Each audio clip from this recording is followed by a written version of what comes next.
every day I do my best to make sure I'm at my best. And often I fail, right? But how can I have the gall to tell you how to be a better man if I'm not doing my best to be a better man?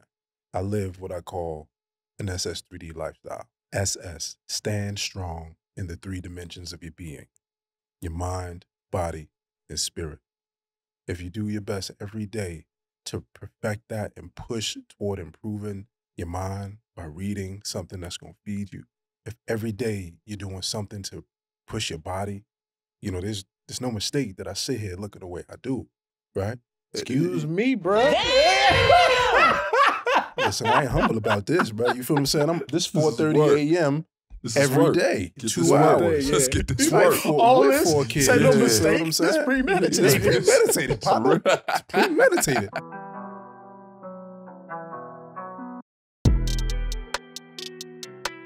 Welcome to Iman Amongst Men.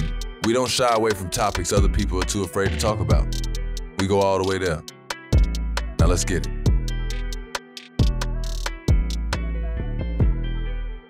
Welcome to Iman Amongst Men. I am Iman Shumper here with my big brother Ahrii. Ahrii, go on, give it what's up to your people. What's going on, people? I'm Ahrii, and today we're joined by another very special guest. We got writer, actor, producer, author, you published author, and a legit scientist, man. Give it up for Mustafa Speaks. Let's Welcome go, man. to the show. What up? Man, what's up, man? Appreciate it. So the theme of today's episode is going to be speaking it into existence. When you hear that phrase, what comes to your mind? Life. Life. Life and death is in the power of the tongue, right? And when you said, speak life, when I think of speak life, man, any and everything that we're doing, I mean, based on what we just talked about before the cameras were rolling, nothing you conceive in your mind may make sense at the moment, but you continue to step and you continue to walk and you speak life into that thing, it manifests. You know what I'm saying? So I'm really looking forward to diving into the topic today based on that right there. Speaking stuff into existence, I think it's funny. When I hear it, we was playing outside. We had like a family gathering. And I was telling Miles I was going to the NBA. And I remember my like cousins and people like laughing. But it was cool. Like, it wasn't that bad. It was like a little kid throwing a temper tantrum. I lost that day. Then I'm like, I'm still going to the NBA. Miles like, not like that. Like, Miles just bagging on you. Right. But I remember like seeing like how people would look at it like delusion. And I'm like, nah, I said that before I even told y'all out loud. I was saying that already. Like, you know what I'm saying? Right, Like, I'm dead serious about that statement. Like, yeah, I got whooped today. That's cool. It's funny. But it ain't so funny. Like, I'm really for real going to the league. And I just remember saying it so much to myself that it's like, though delusional to somebody else, it seemed very in my reach, in my own mind. You know what I'm saying? If I followed through with whatever I was saying. So it is crazy when you started it saying that power of the tongue. Power of the tongue, man. People be saying that, like, don't say that. And like growing up, you ever had like somebody that's jump in your conversation like, hey, don't be saying that. Don't be saying that. You be like, if that happened, I'll just die. People be like, don't say that. You be like, whoa. They be like, don't say that. Like, we ain't gonna put power into it like that. So it's crazy to hear people say that and like really follow through with it. Right. Growing up in Jersey, how did your environment influence a passion for storytelling? Met everything. Growing up in Jersey City, Booker T projects, Jersey City was everything, man. I mean, you hear about the projects, right? And you just get the connotation that comes with being in the projects. Yeah, you get that on the outside. But man, for me, it was just like the greatest place growing up because I had nothing but love, nothing but community. Wow. You dig what I'm saying? Like, I had a grandmother and 5 kings I was raised by. I had my pops, my uncles, my 4 uncles, and then a big matriarch that was in the neighborhood.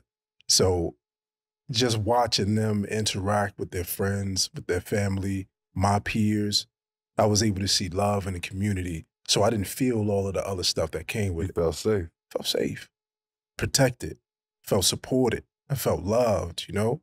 And I knew how some of my other friends that were in the schools that I went to didn't have it, understood that there were certain things that I had to endure, but it just made me who I am. It built character, right? That's fine. It just helped me understand that I had to have some disadvantages. Of course, I didn't think of it as disadvantages then, Bro. but I got some disadvantages that's going to end up being my superpowers.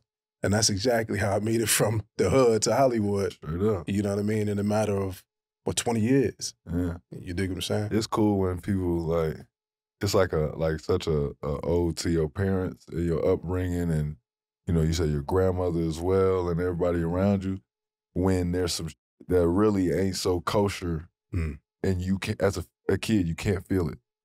You know what I'm saying? Yeah. It's not weighted on you because as far as you concerned, you ate today, you get to hang out with your friends, you feel safe. If you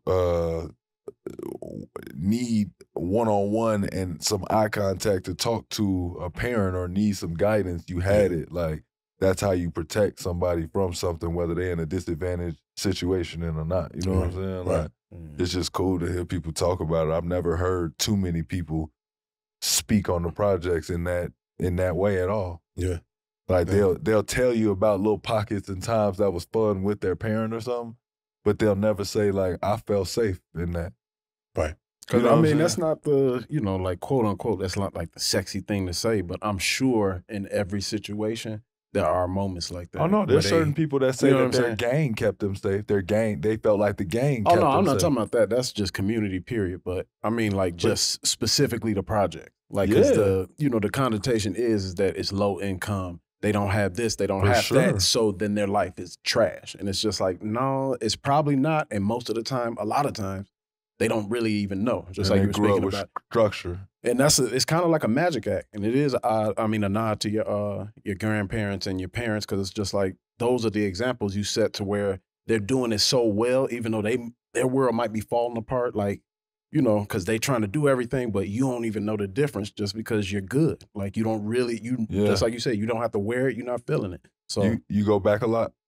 I do. Yeah. I try to get back every year. I could tell you, at least. I could tell you go back. Yeah. You still hear it? Man, I've tried. When I first got out here, I was told, you kind of have to switch up your vernacular a little bit. I mean, of course, I was a scientist, right? We taught them. So I have to be able to switch up my dialect. But nah, man. Yeah, you go back to your comfort. Yeah. I go back to who I am. I go back to where I came from, because that's exactly who made this man right here, and I'm super proud of it. I'm super proud of all the downfalls. And I'm super proud of all the victories that I've had.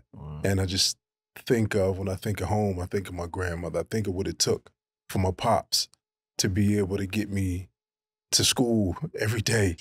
My moms to be able to put food on the table when it was necessary.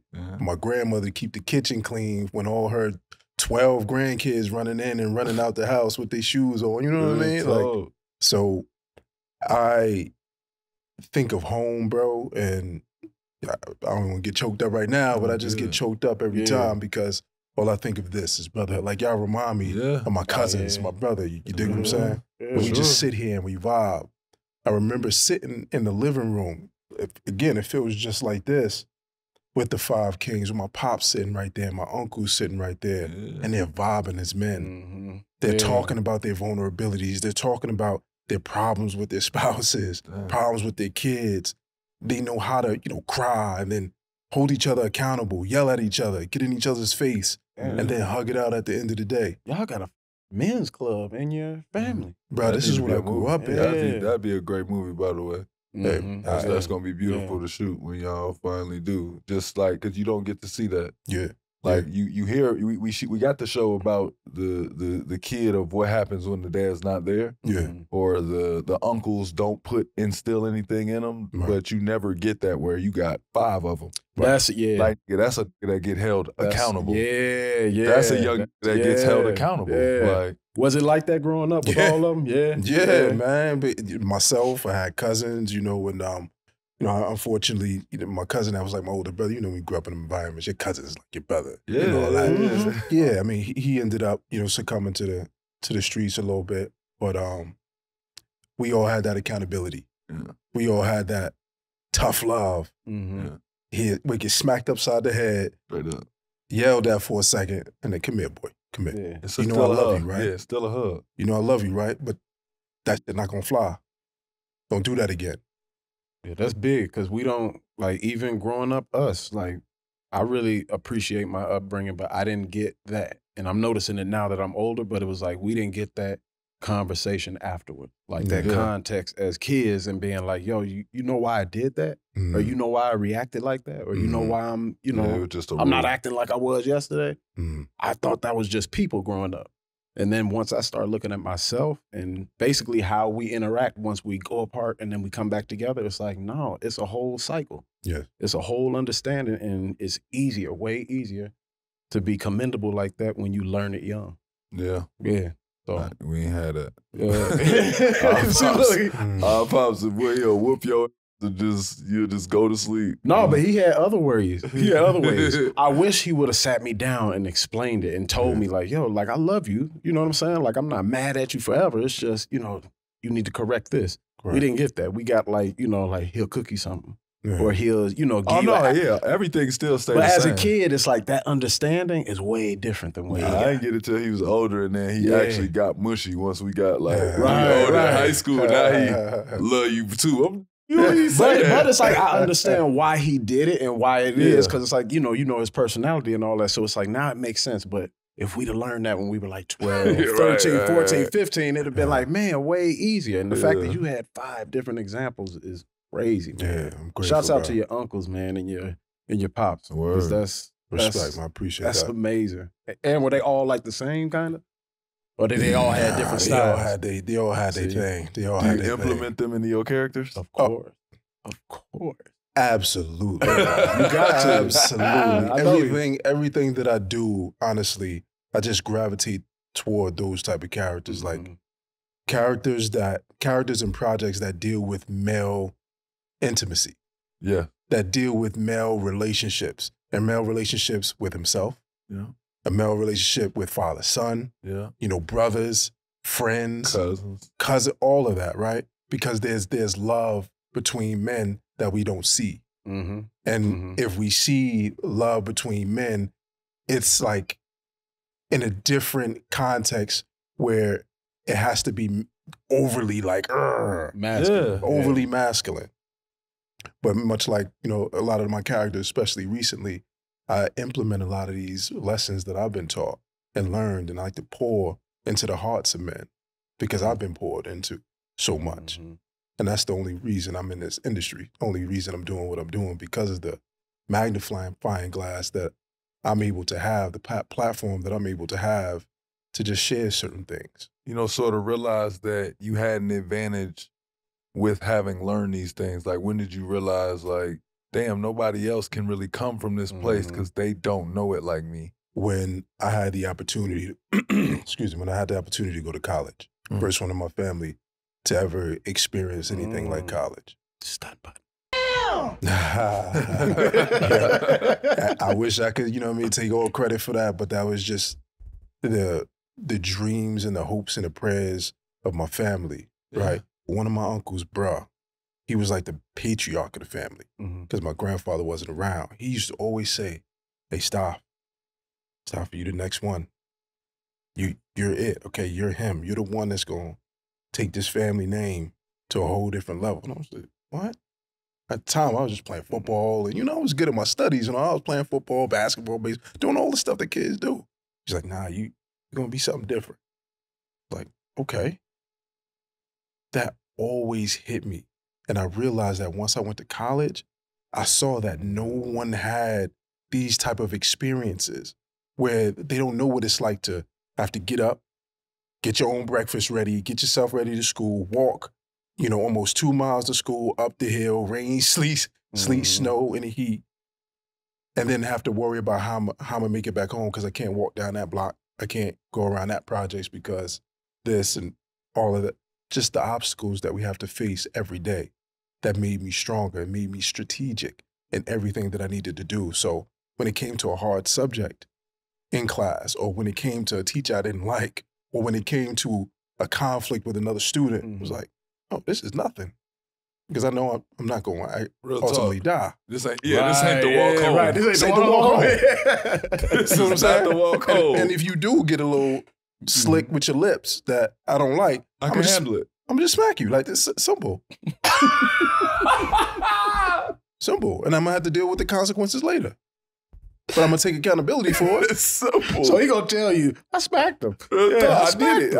I mean, can we be? I mean, can I be real? No, yeah, you for can sure. be very real. For sure. It's just funny. It's just funny to us, just because. Oh, that's get how we would like to everybody look at operate. us But crazy. we know. I'm just saying, it's just like we know the consequences aren't usually what we want to deal with, and we don't want to look like bad guys. But I really, yeah. Sometimes it just be like, bro, I need this line in the stand, and then we're golden after that. Right, Yeah, right. you don't know what type of day I won't tell on Right you. now, let me be clear. This was when I was, you know what I mean, teenage years. Yeah, when you're younger. Now I deal with it a little differently, but I you still just walk smack. away now. I still no, sir. I still smack. Oh, no, I'm walking away. he just didn't want the negative connotation, but he'll still smack I'm you. not having any of the. I don't want to smack. I realize like I want to fight. I don't want to smack. I want quick. Y'all jump in. I don't want none of that. I want a nice 5 to 10 minute. Everybody stay out the way and we go at it to see who can fight better. Or I don't want it. If you break my fight up, I'm mad. Like you got me this effed up. That's good. For 4 seconds and y'all stopped it? No. And he left off hitting me in the head? No. Can't deal with that. So I just be like, bro, I'm going to just stay over here. Who hit you in the head? I'm talking about when people break it up. You ever seen somebody start fighting, the bouncer break it up, and then the last person, just because he was closer, he hit him on top of the head, and now you got to try and get to him, but you can't. Like, come on, bro. I'm not doing that. I'm not doing that. And everybody got a camera? No, I'm not doing that. Let's get it in or don't do it. Right. He knows better. Yeah, I'm going to go sit it down. It's cool. You got it. I'm soft. You got it, brother. Unless we go fight it out. You got it. That's smart. Tell us the process that you have when you have to go deep into character for a performance. What is your process within getting into a character, especially if it's someone that's not from the East Coast? How do you turn that on and off, and how do you dive into a character? That's a great question. The first thing I do is I look for how this person operates. We're all the same, right? We all have the basic principles of how we operate, right? A lot of us operate off of fear, desire. We all want love. We all want acceptance. So I approach it from an inside-out perspective, where I do my best to analyze how this character is thinking, feeling, what they want as a person. Like you and I are sitting here talking. I'm interviewing the character, seeing who they are.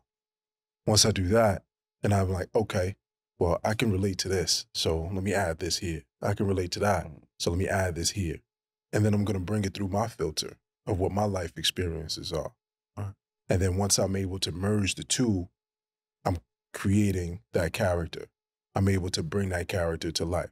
Now, if I need to completely just lose myself and absorb, that's a whole different process. Let's learn about that. That process. Yeah. Yeah. What do you mean completely? Like if they wanted him to play the Joker, where it's like he ain't like nobody else, you got to act like you. Got you know, like something that you're not even familiar with. You got to go live it a little bit. Correct, and even like a biopic. I haven't done that yet, right? I haven't done any a biopic, but that would be and is a whole different process for me. And I tap into my kind of theater days then, where there are a lot of different exercises that you do to help you tap into it. But for me, yeah, I take my time first. I pray, I pray to my source and make sure that whatever I do, I don't lose myself. Because being in this industry and looking at certain examples of individuals who gone all the way, it's hard to come back. Once you get into this, your body's primal. We're primal, right? So whatever you believe, whatever you see, whatever you think, your body doesn't know the difference if you're creating it here. So in order to come back safely, you have to have, a person has to have a safe haven. And for me, it's my spirituality, my safe haven to know how to navigate back when I'm in the character and I have to come back home to my family. I got a wife and 4 kids, so I can't be bringing work to home. Damn, so it's really, you've experienced it before, I was just about to ask. Where you might have came home and reacted to something as the character rather than yourself? Oh, yeah, bro. Yeah. I always thought that was an excuse. That happens often? An actor would say if they tweet, like... Nothing like bad, but just like, you gotta catch yourself. So I'll give you a pure example. So one of my latest latest characters was Joe Pickett, right? Nate Romanowski. He's a master falconer, superior survivalist and a ex-special forces guy, right? So there's a certain mindset that this guy has to have. And it was the Master Falconer, like you got to really know where to go emotionally to tap into and communicate with an apex predator. So they can sense the little intricacies of what you're doing. And if they can sense that energy, so if you're not right, then they're going to peck your eyes out, you know, or tear your face off.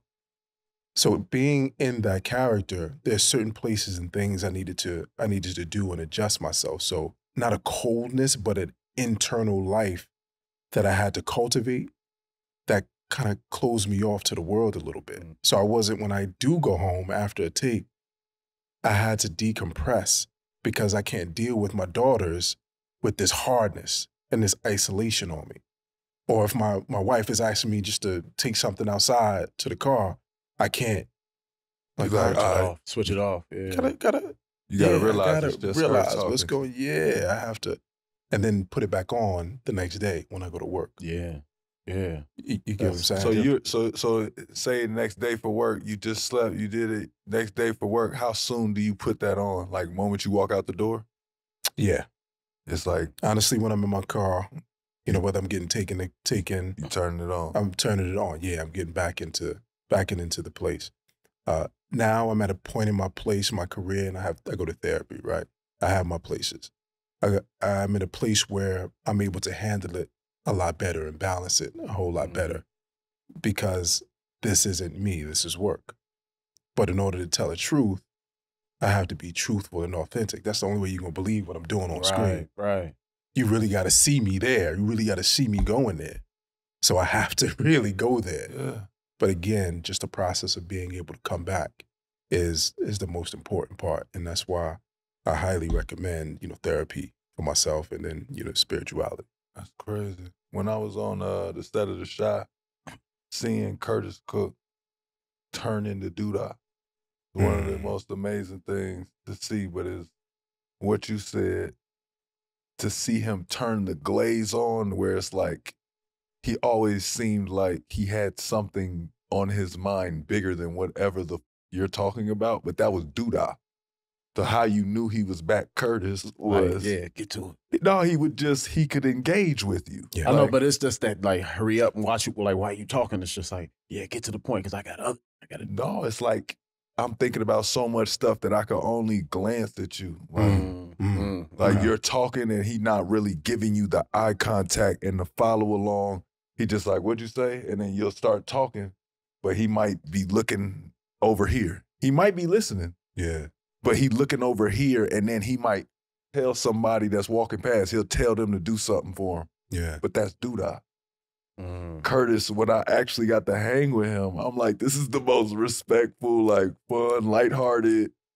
He can, like, just be out, and he's, like, joking around, he's laughing, and then he turns into Doodah, and it's like there's a coldness that, like, how he just described it just made me think of him. But it was like, he really was cold, where it was like, damn, bro, like, it's me, baby. Yeah. Like, nah. Like, nah. What's his name did it? Luke James did it when I went and did Them Too. Yeah. The man was walking around in that, hi. The Urkel. But it was all day. Then he changed into the other character, and he was him all day. The voice, the drooling and standing behind you and just doing, but it was like he was in it, like completely lost in it. He wasn't connected. He wasn't part of the meetings. He was just like, they would say, all right, action. And then I opened the door and it was Luke. And I was like, what the I haven't seen this all day.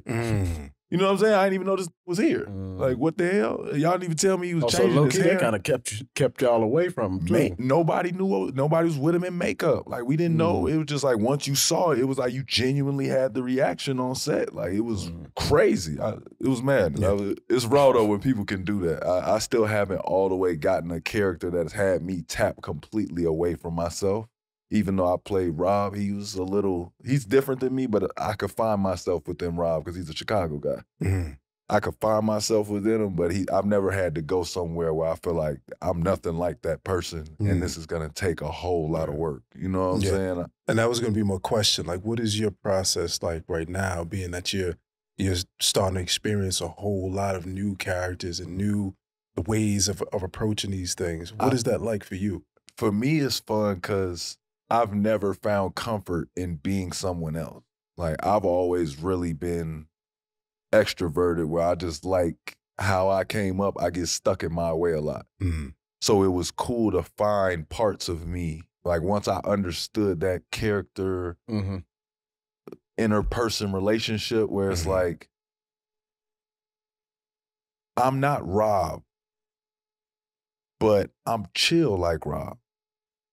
I won't let certain stuff slide, but I kind of feel why he don't care. You get what I'm saying? So I can find a happy medium. I'm finding fun in that because originally I was just saying the line, but I was totally being Iman.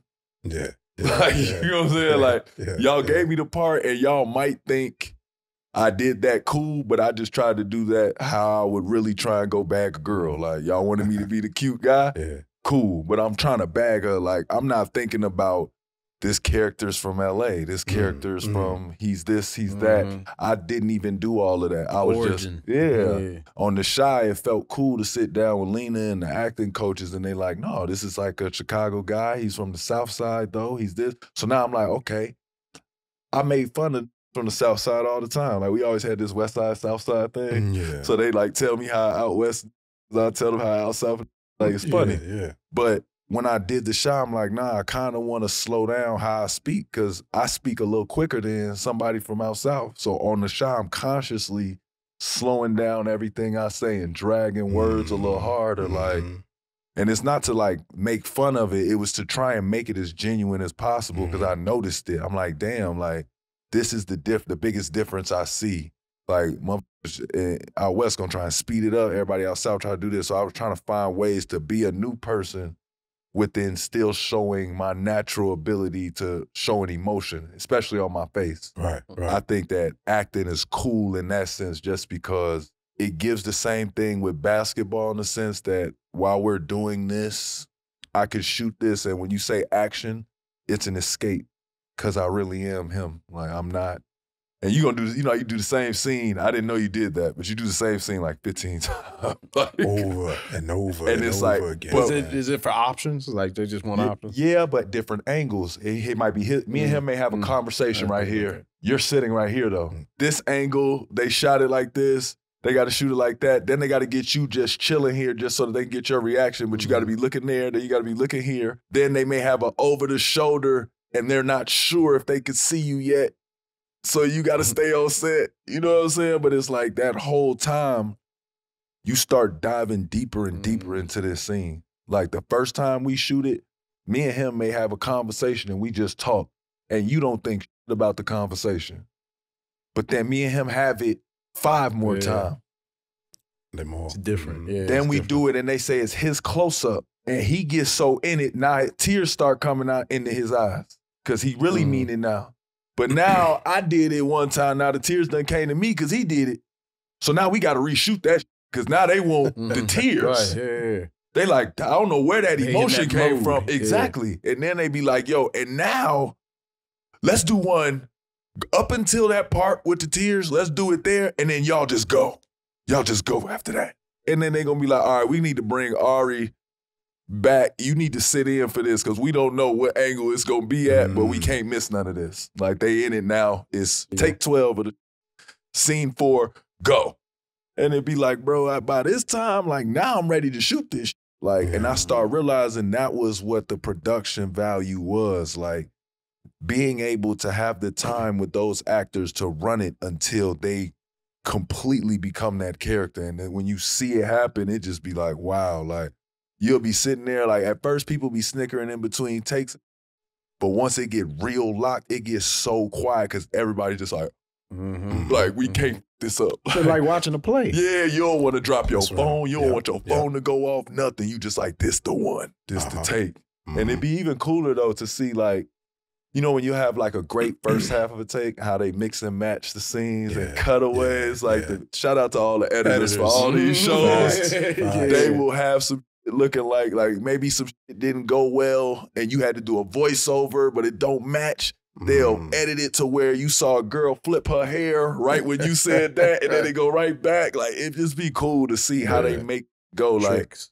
Like, yeah, like they could just take a beautiful woman and just have her walk past and it'd be like you ain't worried about the fact that you weren't going to see his mouth actually say that because they didn't get him saying that. They changed the line completely. You know what I'm saying? But it's just cool to know that they can do that throughout. Is what they call movie magic.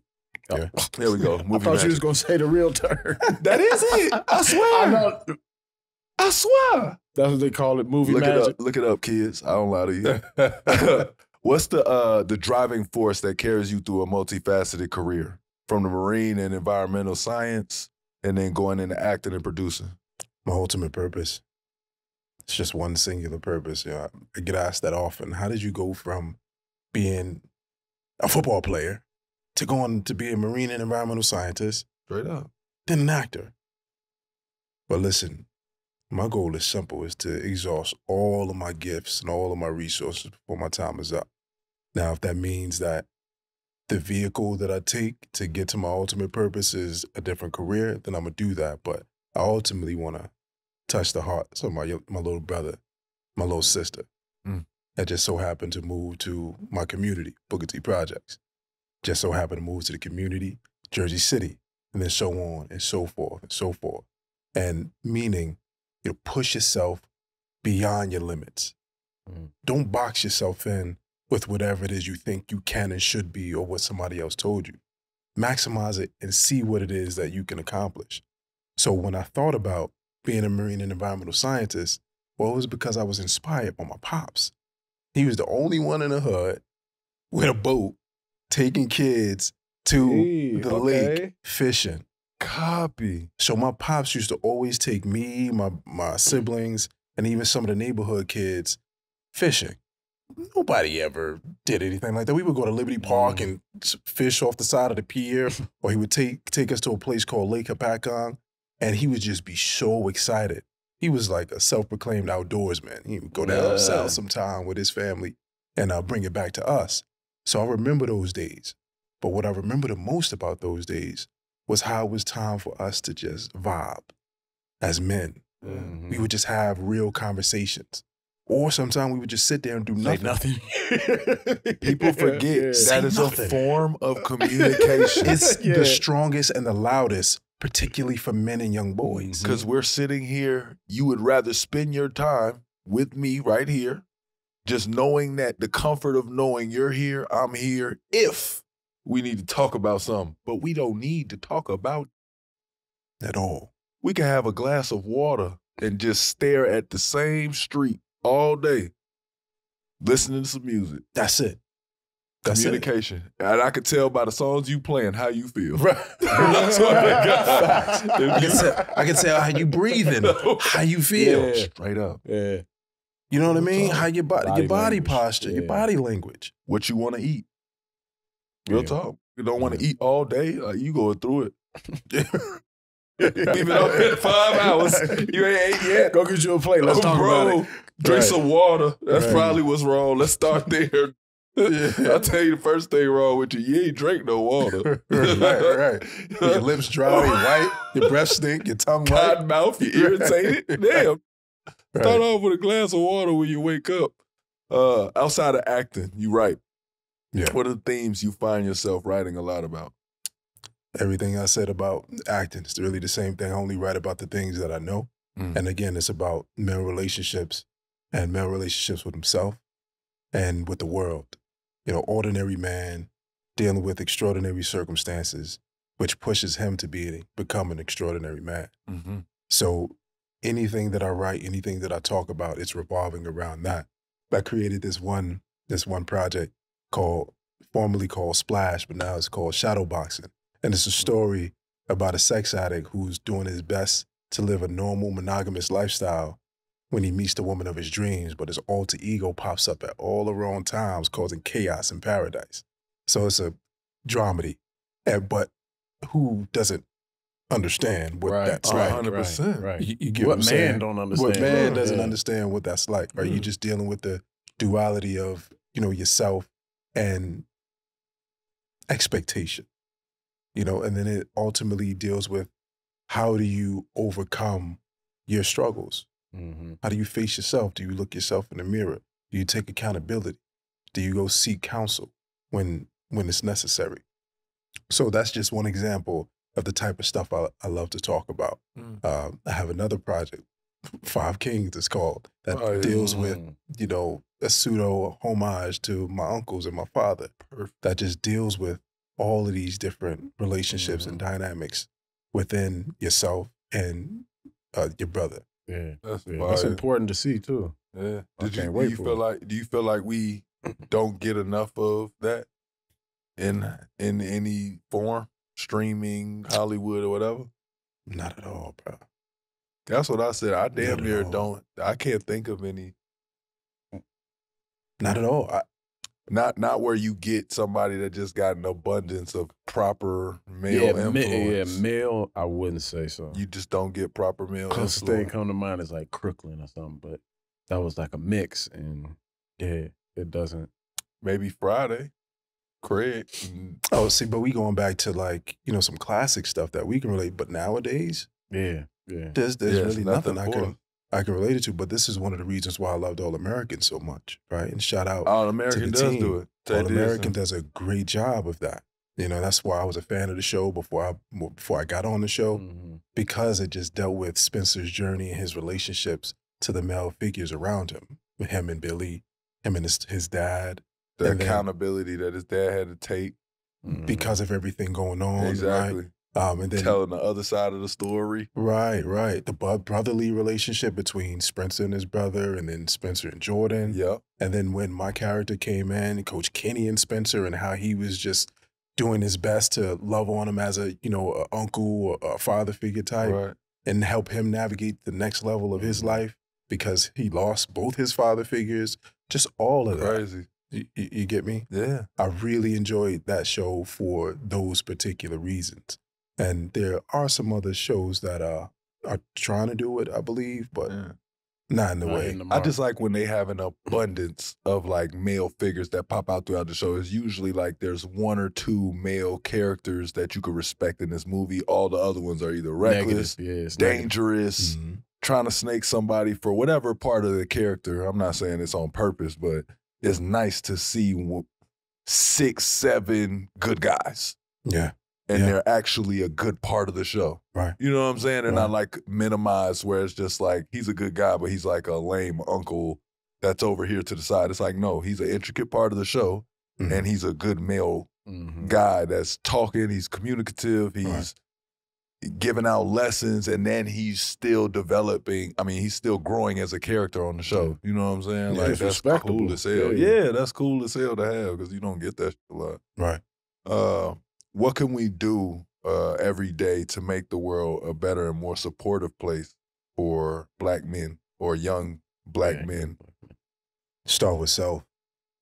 Listen, I'm no guru, right? I'm no perfect man, but every day I do my best to make sure I'm at my best. And often I fail, right? But how can I have the gall to tell you how to be a better man if I'm not doing my best to be a better man? How can I give you any kind of advice and tell you what to do if I'm not doing it myself? So for me, the answer to that question is just look in the mirror and have an honest conversation with yourself and do your best to be your best. So I live what I call an SS3D lifestyle. SS, stand strong in the 3 dimensions of your being: your mind, body, and spirit.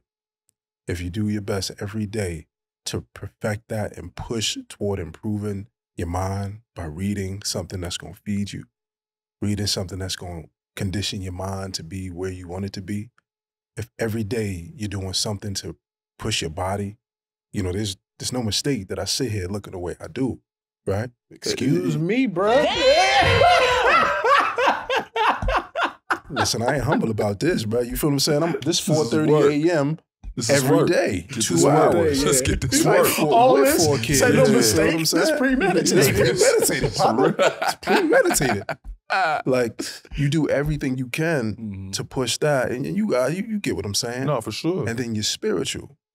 you know, whatever it is that you believe in, as long as what you're believing in is going to help you get to the higher level, you know, and get to your higher self, that's what you do. You pray, you meditate. There's no way that the end result isn't going to be great. And so I say that to myself every day, and I do my best to practice. And that's what I pour into my son, and I pour into my daughters as well. That's important. Yeah, that's important. I like that. As soon as I heard SS, I thought of cars and SS 3D lifestyle. I'm like, he turned himself into a car. I'm like super sport. Super sport. What car are you talking about? Yeah, wait till we see him next. He gonna have some wheels on it. I'm like, they got the bench seat or Hilarious. Which have been your most educational on-set experience? Like, where'd you feel like you learned the most?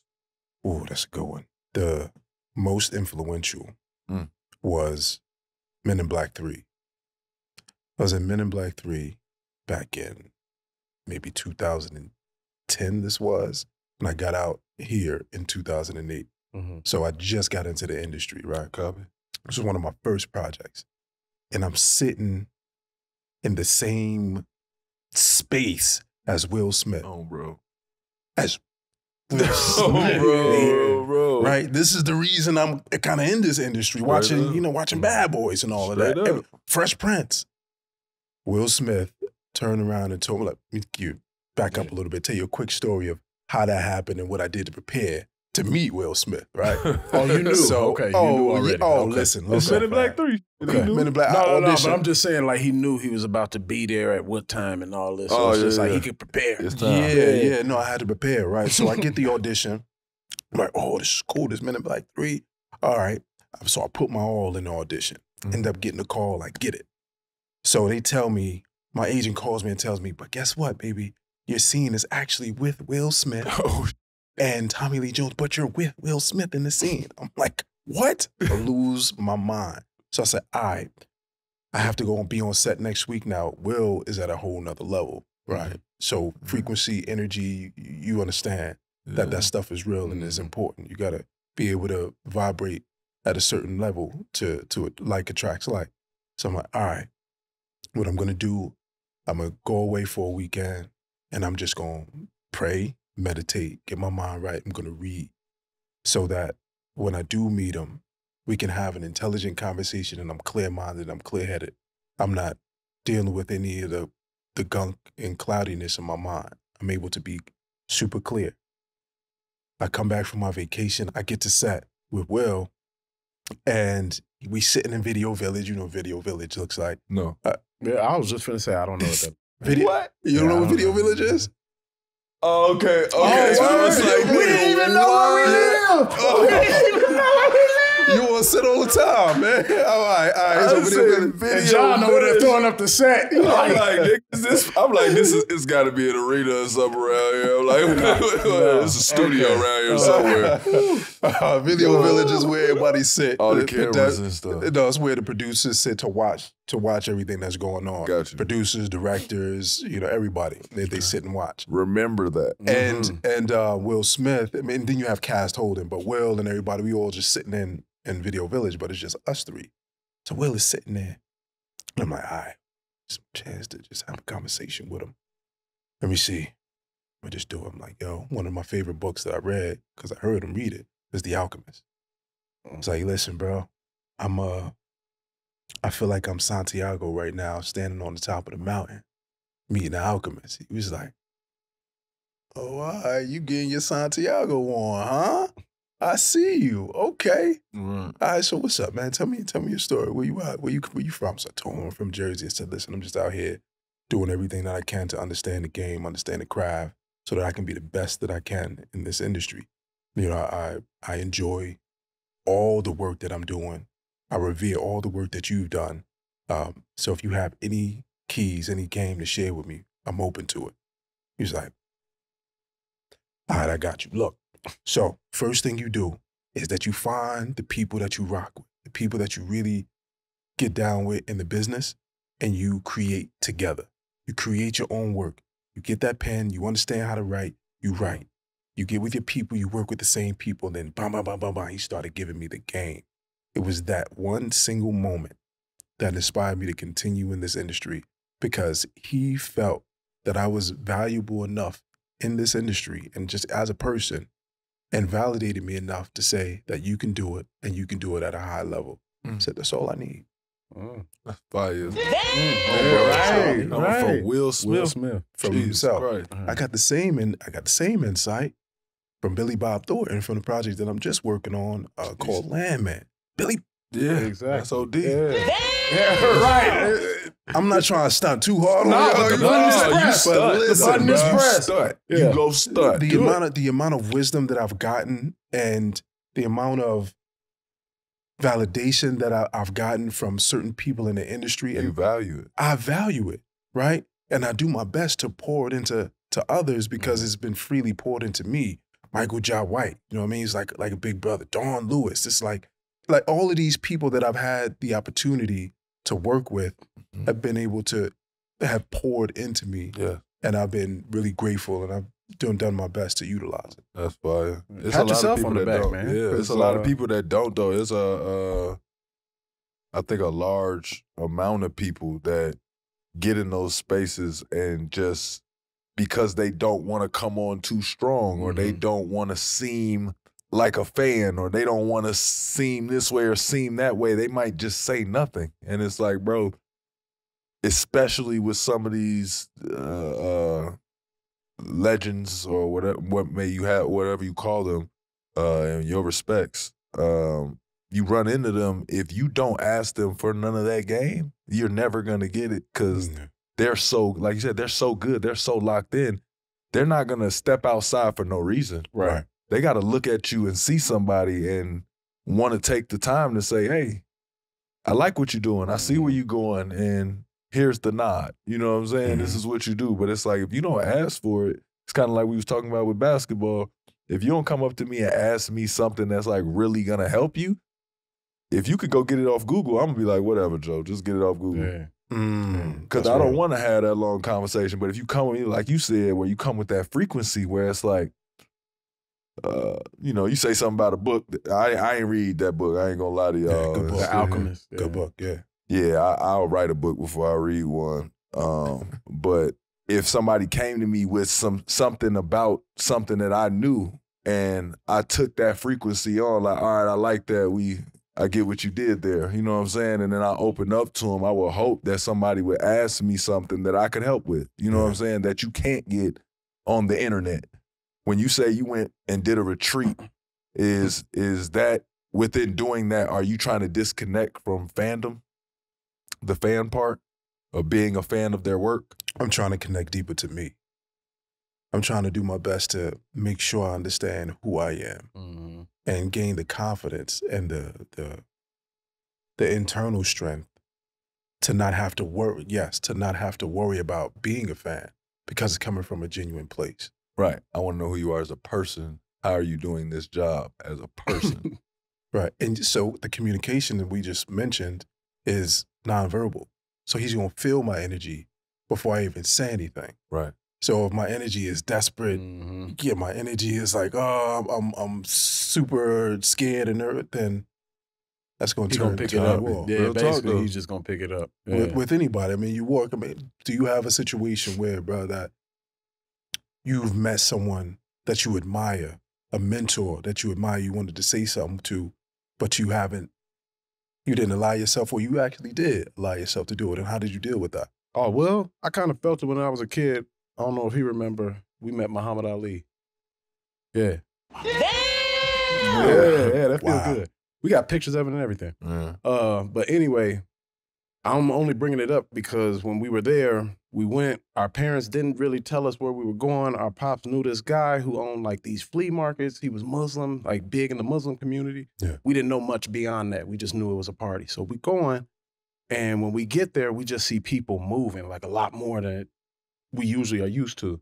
They're moving different directions real fast. So you know somebody's here, and everybody's just running around acting crazy. We get in this line, we're waiting there for like 10, 15 minutes. We get to the front of the line, and our mother turns around, look at all of us. She like, all right, y'all about to meet somebody. He's this real famous athlete. He's just real respectable. but he's older and they don't want you to make a lot of noise around him. And I'm just looking like, what? Like, what are you talking about? Like, is this a basketball? Like, who are we talking about? Yeah. She moved out the way and it's Muhammad Ali. I'm only like maybe 6 or 7 years old. Have no clue what was going on, but immediately just because of how everyone was looking at him and just he wasn't saying a word. This was like right after he was, this was right after the brain damage. So he wasn't speaking, but you can tell it was something about this person in here that everybody respects. So instantly I got scared, fearful, heart was beating, all of that. I remember we got up to him and I didn't expect a real conversation, nothing. Like I was just thinking like, all right, am I gonna have to say hi or what? Like, what am I gonna do? I'm thinking I'm gonna just have to shake his hand. He let all of us go past. I'm second to last or last one. He just looks at me, bends down, picks me up. Mm-hmm. I was so scared. He's not even that tall, but I was so scared because I'm just like, that is almost like now this presence that I just saw here that still isn't real to me is now lifting me up. And like, I'm looking, you could just hear cameras. And I was just like, what the f is going on? I look down and he like grunts. He goes, like this. And I'm thinking like, are you about to slam me down or something? He leans in and just kisses me on the cheek. And everybody's just like, oh, and I'm just like, no, put me down. Like, just put me down. I'm so uncomfortable and so scared. And right after this white dude walked up and he was just like, man, you don't know what just happened to you? But everybody wants that to happen. Yeah, everybody would have loved for that to happen to them. Yeah, he just did us like that. I just remember somebody doing this. Yeah, but he was doing his magic trick bit and all that, like, but I was just mesmerized by it and just, it was almost like God picking me up, but not knowing who God is or understanding why we're, we in this situation. Wow, that's crazy. Who was the first person? Powerful, man. First person I did that with? Michael Jordan. Michael Jordan. Bron helped me. Yeah, now seeing Bron in high school for the camp, Bron helped me with being able to see Jordan. It didn't save me, but it helped me because Bron was already highly noted. He had his camp. As he got older, it was nothing he could do about it, but his younger self was he could blend in with whatever age group.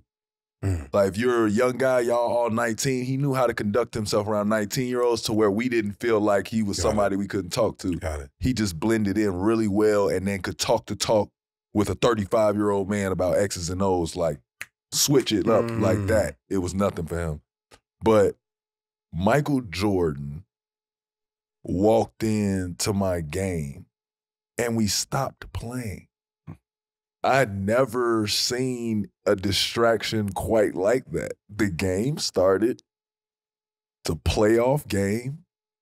I'm the #1 thing in the state. Like, his son's playing. Like, this is not no game. This is a great game, We taking the ball out. They supposed to be like doing something. They just, blew the whistle a little, half blew the whistle a little bit. Like it sounded like he was the ref got distracted too. Right. Yeah, it sounded like that, but everybody ceased playing. Nobody did anything. We just stared and watched the man go to his seat, sit down. That was at West, right? Whitney against Whitney Young, but y'all was at Proviso no, West. We was at Whitney Young. You was at Whitney Young? At Whitney Young. Yeah. But it was like, this is here. Like, he's right there, bro. Like, we all staring. Like, it took a good 5 minutes to get the jitters composed, out. Like, we wasn't playing well. Like, it was like. He did that on purpose. He knew y'all was going to do that. Like, he did that on purpose. Dog, what? Right there. But now, I kept hooping after that, but it was just like. No, that's black. For a second, everything had to stop. Man. Like, I've never seen nothing like that. So them moments, like, luckily when I did get around him for the actual game, when I did get up on him, like, we was asking him mad questions. I don't know where the fear went. We just started feeling like we on the Jordan. We played on the Jordan. He was just. But we did the Jordan Brand Classic. So it's like you played in the game. He was at the game. Now we get to talk to him. So we like, hey, you got to see me hoop. Like, me. Like, I'm in your game. Nah, you with me, dog. All right, cool. So check it out, shorty. Now that game you came back when we was down 12 to the Grizzlies, shorty. Who quit in the locker room, shorty? Who quit on you, dog? Like I was like that. So it was like it was cool, but he was cool with it. Like cat super cool, dog. Hardest part working in the industry, maintaining your personal identity. What's the hardest part about that? Like not wavering who you are for. They say sometimes that you have to do stuff that it might be outside yourself morally, but you like, man, this movie would definitely get me there or whatever. How do you navigate that in saying that's just not going with my moral code? Knowing who I am and where I come from and going back to my philosophy, my personal philosophy. Have you had to turn down a lot of roles? Absolutely. Wow. Absolutely. Even when I first got here, I'll tell you a story. Let's do it. This is maybe 2009, 2010.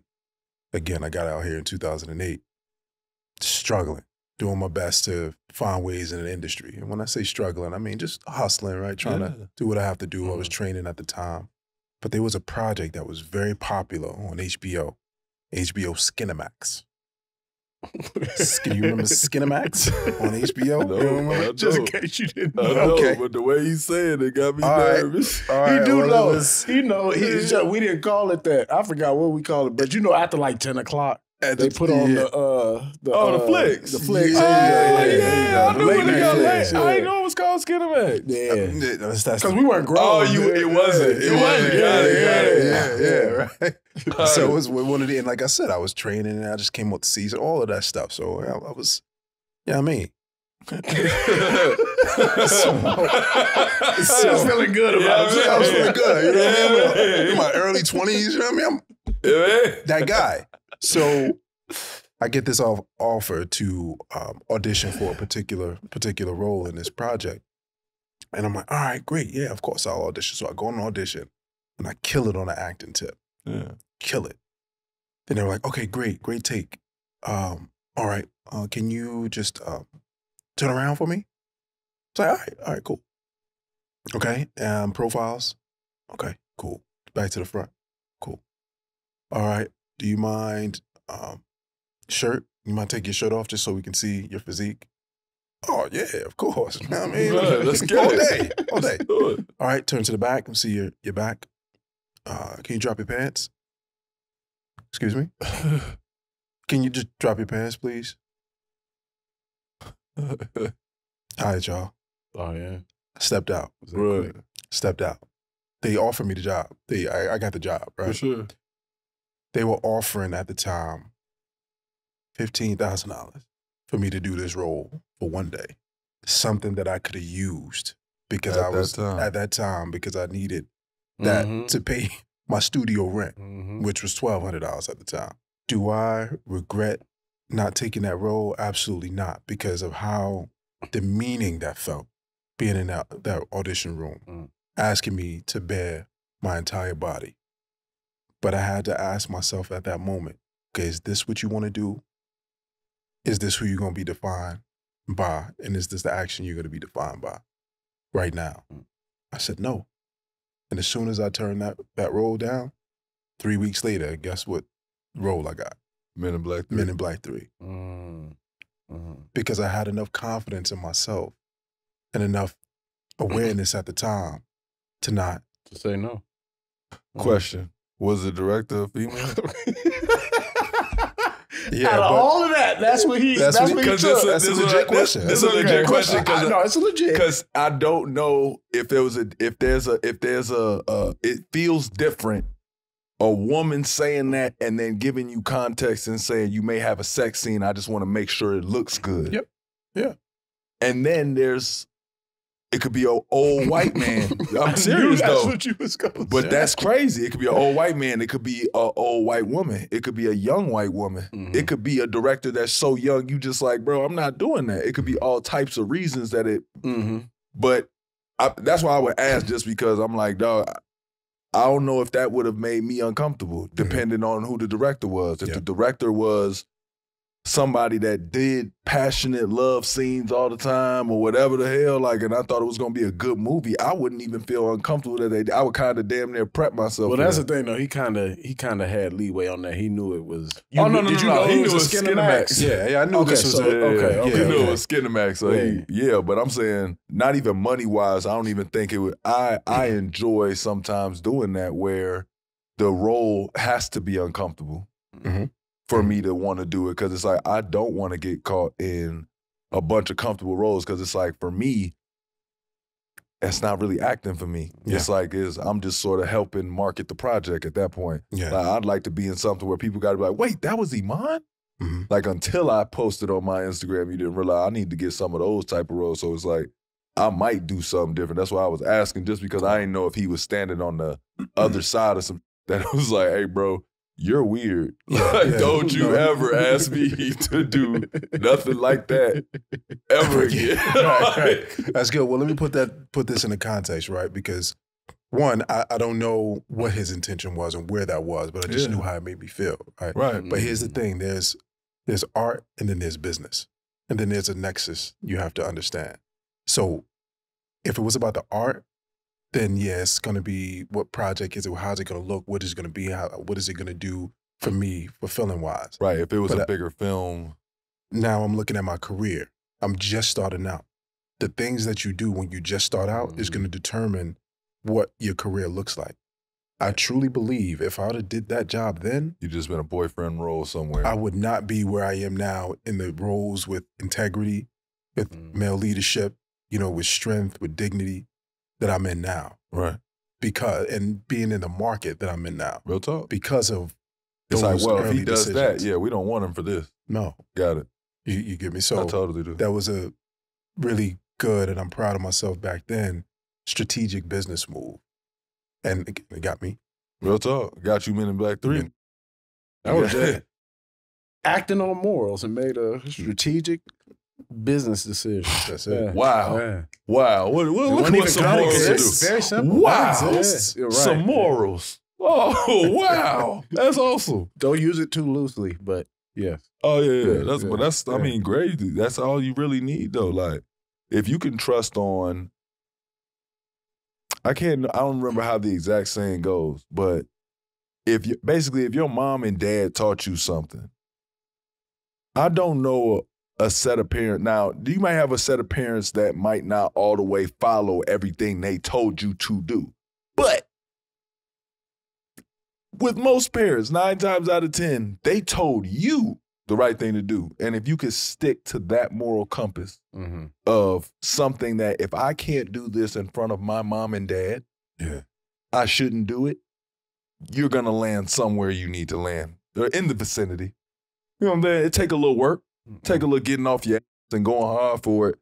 But on your moral compass, if you treat people the right way, have great relationships, make sure that when you do have a job or you do have a responsibility is handled, as long as you're doing those things, you're going to find yourself with a good group of people, amongst a good group of people. You know what I'm saying? It's hard to mess up when that's your DNA. Yeah. I wouldn't say hard to mess up because, he could have easily just did the movie.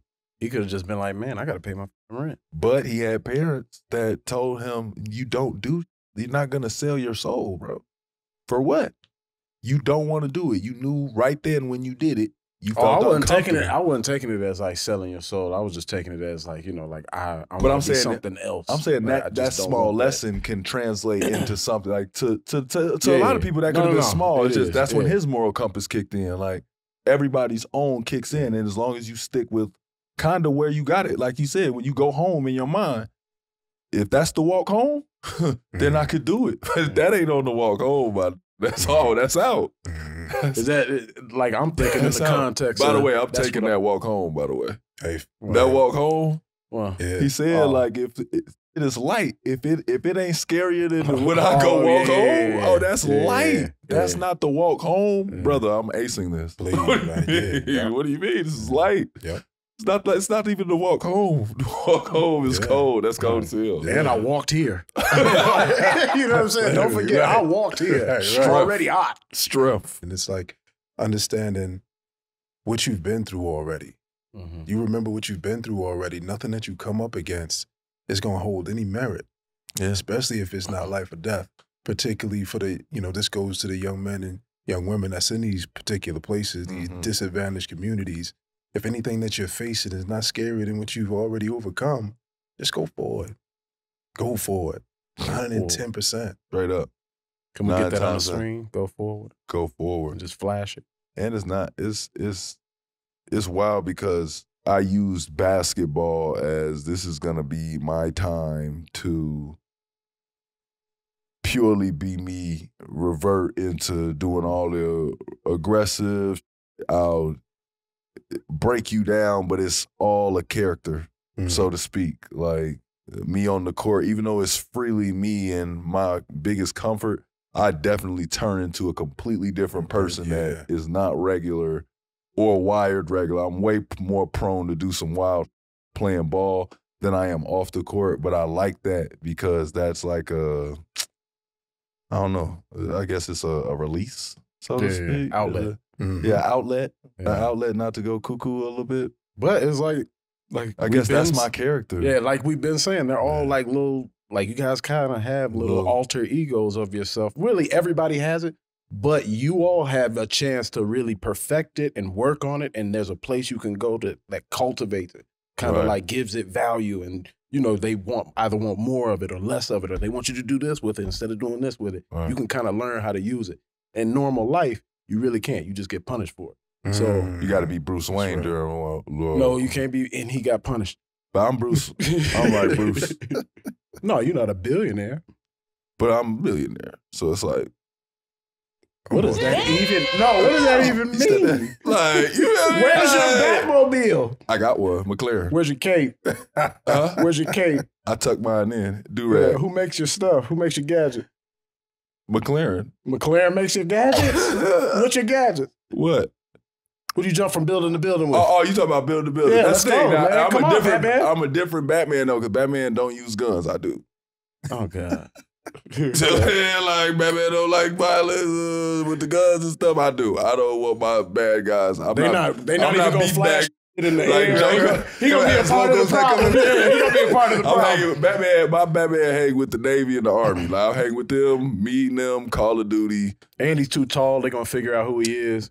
He's not gonna look. He's not gonna look like. I think I lined up pretty well with dude. Like, you know what I'm saying? Like, I'm not gonna take the credit for it, but if an old lady's getting her purse taken, like, I'm totally gonna come beat him up.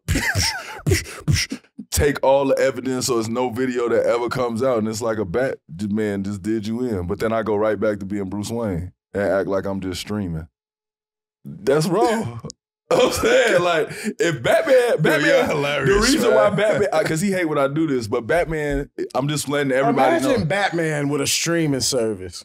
Bro, like, imagine that. And then imagine that he's a billionaire also. Bruce Wayne, first off, Bruce Wayne was a billionaire. He had money and decided on his own just for like extracurricular activity to whoop ass. No, he didn't. Nah. Shorty, he was beating. No, you don't know. No, he beating all type of. Because of his daddy. You have no clue about the Batman story. It's because of his daddy. He was mad about that. His daddy died. He lost basically he lost control of the company, so he didn't have the money. He wasn't a billionaire at that point until he came back when he was grown. The whole time, until he was able to inherit all his, he went to Ra's al Ghul. I ain't gonna go into all of that, but that's where the League of Shadows and all that, where he learned it from. That's where he get the bat spikes. That's where he get the ears from. That's where he get the whole idea. That's where Bane is from. But we're not gonna go that far in. Wait, what? Yeah, there's movies about it. Wow. See? You see? Wait a minute. Now he's intrigued. Look, now you're intrigued. Yeah, look. Batman went to a League of Shadows to get spikes, to get spike gloves. Spike glove? Yeah, you said that's no, you talking about Hush. No, the spikes on here, the forearm joint. You know when he beat. That's what I'm saying. The spikes on the glove. Yo, y'all No, just it's not went a down. glove. This is Y'all just went down a road. Y'all lost me, man. Yo, you don't know? wow. No. That's not my Time word. out. Let me tell you. No. I'm with you. class. I'm with you because I don't go down that rabbit hole. The comic book. He's a comic book guy. Oh yeah. Oh, See, that I know makes the sense. I know That the makes sense. visual concept Batman. You Yeah, feel me? yeah, I don't yeah. know why y'all do the scene where y'all show him putting on his pants and his butt jiggle. I always hated it. No. No one liked it. Like No that one was liked not it. cool. No one Like, liked it. I never understood That's that. Batman Forever though. We're not talking about that. But it was a great movie until Scrap that. all like, that. But No, that's scrap all where that. Batman started for me. They go into this rabbit hole of comic books. Me no do no comic. No. I'm speaking of a movie. There's two movies: The Dark Knight and The Batman Begins. They show the whole thing like that. Both But he movies, was wearing spikes the whole time. So No, he didn't wear them until he went to the League of Shadows. It's cool. You know, it's cool because I've seen it so many times. Yeah. But like I was saying though, I Liam line up Neeson pretty is good. Ra's I al Ghul. line up pretty good with Batman though, because You I would. he wouldn't have made it. He wouldn't have made it. He wouldn't have made it. I ain't break my back. I tore my ACL though. Like you see what I'm saying? Two totally different things. But I came back. Two completely different things. But I Y'all going returned. Two completely different things. You feel what I'm Wow. saying? But I returned. Yeah, wow. Fatherhood is a major theme on this show. Oh, man. It's our only theme. Talk a little bit about fatherhood and how it's changed your life. Man, we should have started with this. We could talk about this all day. Come on with it. Fatherhood is the greatest thing to ever exist, in my opinion. Because of my experience with my father, because of my experience with my uncles and watching how they fathered, it's allowed me to be able to appreciate fatherhood on a whole different level. I have 4 children, 12-year-old, 12-year-old daughter, 10-year-old son, a 4-year-old daughter, and a 19-month-old daughter. Oh, man. Man, any and everything that I do is for that. That's the greatest feeling ever, bro. Like being able to, like once I leave here, I can't wait to go pick up my babies. The energy they give you. My opinion, my personal opinion, I don't think a man can truly realize manhood and attain the fulfillment thereof without having children. Okay. Because the limits that it pushes you to and the capacity that you're able to love, the capacity that you have to push yourself to in order to realize your own shortcomings, to pour into this other individual, there's no greater test. And then again, there's no greater love. It's hard, but it's the greatest hardship, if you will, ever, in my opinion. So for me, fatherhood is the pinnacle of life. For me, that's the only thing I feel like on earth to me that I don't need any credit for. I don't want any credit for it. I don't want any acknowledgement. I take it back. I don't want, no, for real. Like, especially at this point, well, you'll get there. I wanted to take credit. But it's, no. I mean, I'm you joking, know, but that's how that's how it feels to me now. Like before, when I had my first son, he's older now. He'll be 18 this year. Oh, nice. How many you got? I got just 2. Okay. I got a 18-year-old and I have a 5-year-old. All right. So the disparities are different. My 5-year-old is a girl. She's got a lot of she's real spunky. So it's just like she got a lot of personality, a lot of just words, a lot of talking, a lot of emotion, and just it's all so theatrical. And she's throwing and dresses and Barbie dolls and nails. And my thing at first, like she changed my whole outlook. Like I had to trial and error with my son, but it was a lot more comfortable just because I knew his dynamic. I know his biology. I know what he's feeling. I can kind of, even if, like how you were saying before, even if he doesn't want to talk, like, and he's one of those, he's not a talker. He's not going to tell you about his feelings. I can feel it. Yeah. Or I'll know he's uncomfortable. I need to treat him this way just by trial and error. With her, all that was out the window. And I legit had to kind of, and I never had to do it before, but deconstruct myself before I was able to effectively deal with her. Like I would get legit, she'll be like 2 years old and I'm like super upset at her. Yeah. And I remember it was one time I was just like, man, it's a baby. Yeah. Like I cannot, like, you know, I'm not reacting to it, but it's just like I can feel myself getting frustrated. not just frustrated, but like worked up to the point where I don't understand what I'm doing and why I'm even here doing what I'm doing. Or like, am I even doing a good job? And it's like, no, you're doing what you're supposed to be doing. It's just, you know, it's a lot. And the baby has nothing to do with it. That's why at that point, that's when I was just like, oh, I get it. Like, I can't be acknowledged for it. Like, that's really what I wanted. I wanted a 2-year-old to just be like, oh, okay, like daddy's tired. Or daddy's, you know, like he's doing this. Maybe I should do it. Like, they don't care. Like, and nor should she. It's like she didn't ask to be focus here. on breathing. Yeah, this is my fault. And are you gonna feed me? Or this didn't come here on time? Or I just don't want it no more? There you go. Like that. And all of that, I had to legitimately work on myself in order to deal with that. And that was like, to me, it was rewarding, and it's really, really difficult, especially if you don't have the wherewithal to know that you need to do this, or you think you're doing a good job when you're not. That changed parenting forever for me, and it changes how I look at my own parents and my grandparents. It's like, oh, okay. Like, I get why there was a lot of, like I said, that wasn't explained to me, that wasn't, you know, told to me, or they didn't do for me. And it's just like, you can't really, you know, they probably, one, they weren't thinking about that, and you can't really hang your hat on that as a parent. Like, there's so many other stages of it. There's so many other places that you're going to be in life when you're this old and when you're this old. And I'm the second, so it's just like they saw, you know, they can see things in me that I couldn't. Yeah. And they can make decisions that I thought weren't right because they knew that. So that just materialized all for me with my daughter. But it's wild because I didn't think about that either. That is all it takes to be a parent. You got to be able to do without getting no credit. That's literally especially what it is. like That's as a parent, but as a father too. It's like that's where. Oh, as a father, it's a different level of no credit that comes. Like it's a different level. Because it's like there's so many things. But I get it though. If you're a good father, the reason you get no credit is because you're doing it so good that they think it's easy or they don't see it. They don't notice. Like if they don't see it, like so it's like that weight that comes is. You should damn near respect yourself that they can't see it because it means you're doing a great job. Yeah. But in those moments that you do feel it, if you can remember that, that it's a lose-lose basically because you're doing such a good job, they can't see it. So they might take a little bit of advantage, or not advantage of it, just not acknowledge it as much. No, that's you know what the credit is? You know what the acknowledgement is? You know what the praise is? Here we go. When you look at the smiles on their faces when you come home, you know, when they hug you so tight they don't want to let you go. That's my daughter. Yeah. When they don't want you to leave the room when you're trying to put them to sleep, or just leave for work, or leave for work. That's the hardest one. That's the best credit ever because you're doing your job as a dad. Yeah. When they're happy because they're eating a plate of food, or they're running around your house, you did your job. You protected. You providing, you making a safe space for your offspring. Yeah. It's your job. Yeah.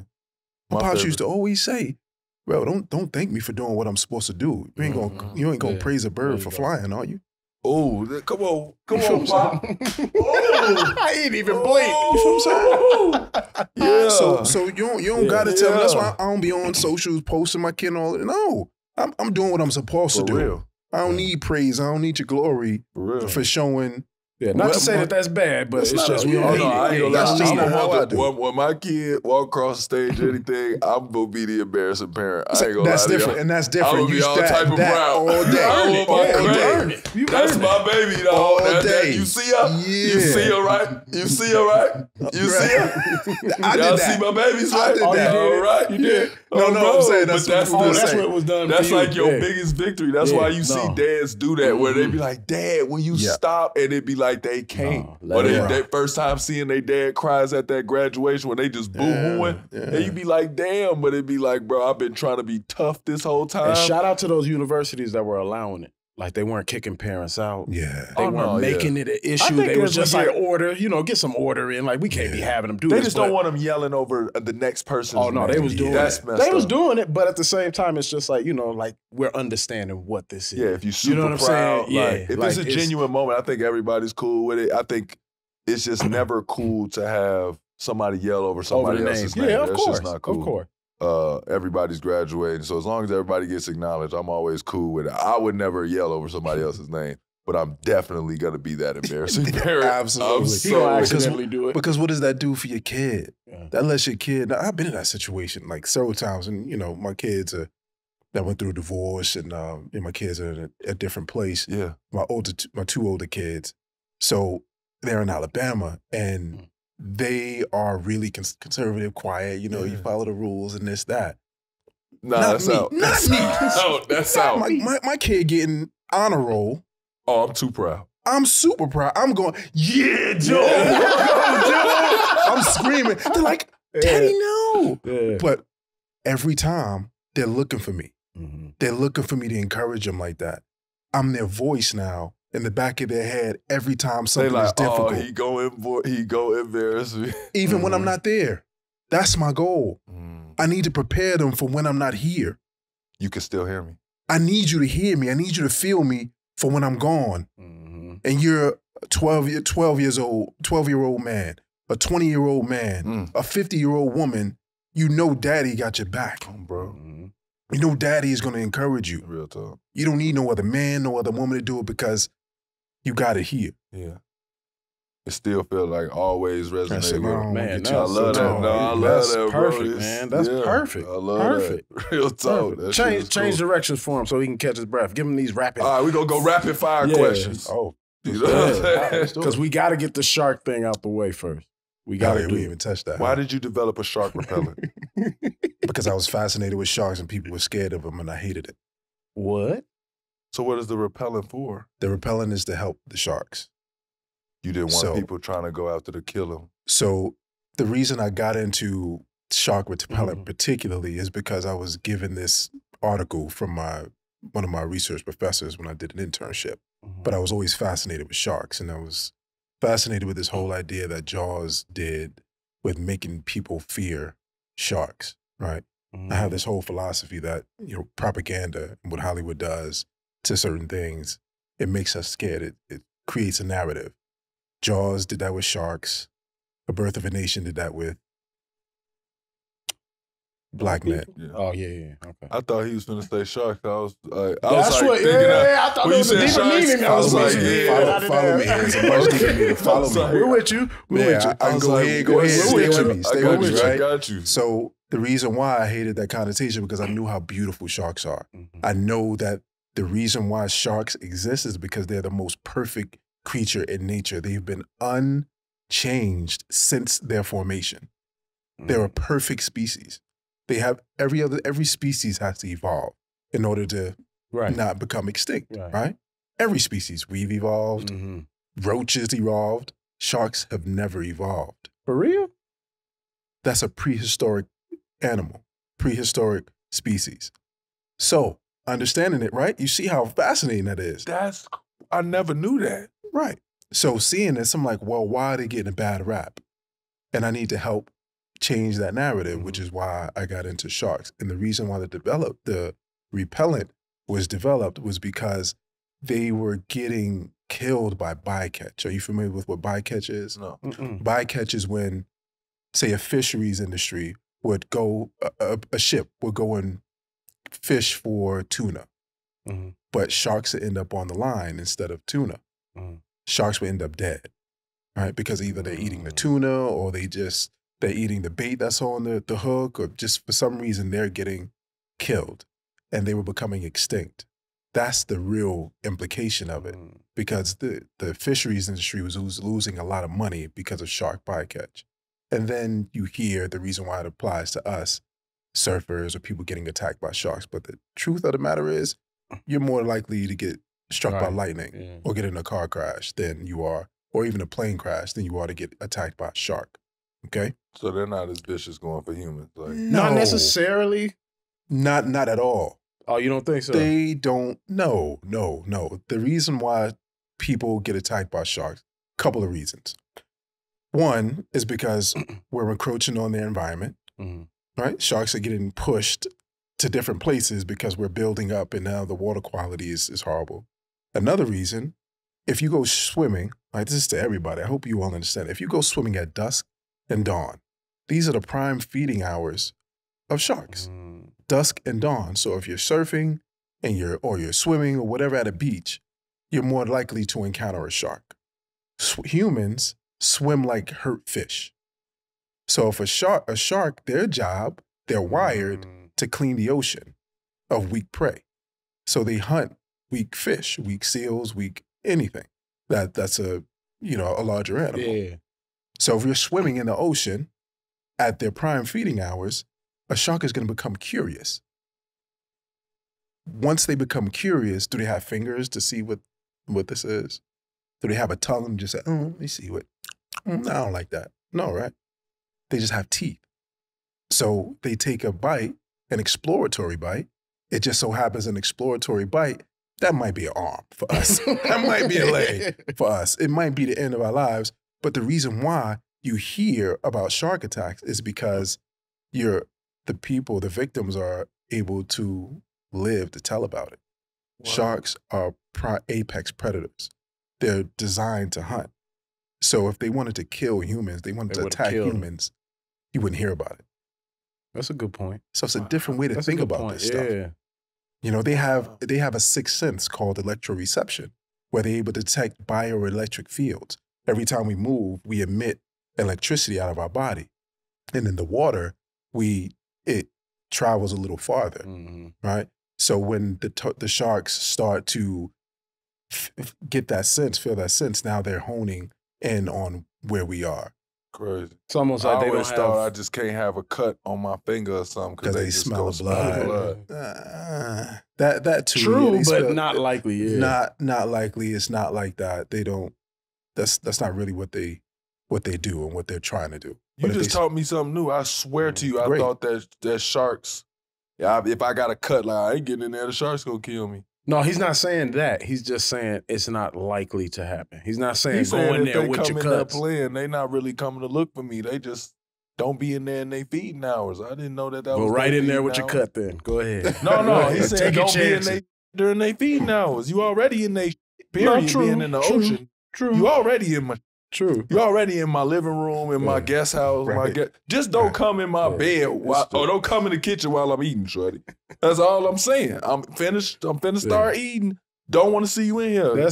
You know what though? That's good perspective. If I ever see one now, damn boy, he just saying, boy, you just figured out Blue's Clues out here, shorty. I swear to God, I didn't like sharks for that very reason. I didn't understand them. You just made them sound. So I get why people love them. Yeah, they're like a dinosaur. Yeah, anything you're aware of, anything you have knowledge on, you become less fearful of. I'm not less scared of them, but you made them cool.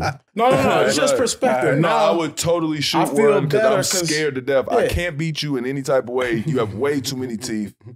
An exploratory bite is my arm. I like my arms. No thanks. I'm scared. I'm soft. Don't want to do that. You know what I'm saying? All right. Thank you, man. Thank you. That's beautiful, though, man. Before we let you out of here, Mustafa, we like to ask all our guests, what are you working on about yourself right now, like currently in your personal life? Stillness. Focus and stillness. I'm one that does a lot, capable of doing a lot. But I'm at a point in my life now where I want to just master whatever I'm doing. I'm focused on self-mastery, mastering my time, mastering my nutrition, my workouts, mastering my intention with my energy when it comes to my family, my relationships. And all of that is going to lead into my professionalism as well. So focus and mastery. So the stillness. Yeah. It was kind of when you said you was moving around, I was going to say ironic, kind of like a shark. You're trying to stop being a shark. That's all right. Obligate anaerobe. Yeah, that's the term. Before we let you go, shout out any of your new projects, anything you want to, plug. Oh, yes, absolutely. Well, listen, fam, I would love for your support on the Lighthouse Project. The Lighthouse Project is something that I created. I'm continuing to create with my team, and it talks about, my upbringing and my history back in Jersey. But we all have that one person that always lifted us up, that took care of the neighborhood, and all they needed was just a little hand to help really make that thing burst, really make that thing grow.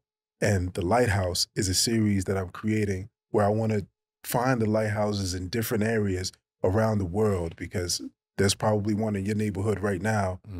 that can use the support and then highlight them, talk about their life experiences and what they need in their community to make their community grow. Dope. I would love that support. And I do have a couple of projects coming out. One is Landman.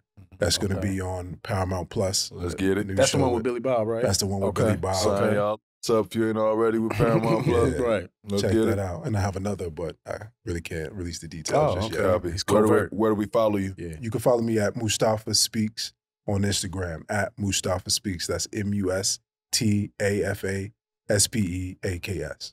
You don't do X? Nah, I don't do X. No. He's talking about Twitter. I'm sober. I don't do drugs. The straight face. The straight face. X, it's the same. Mustafa Speaks.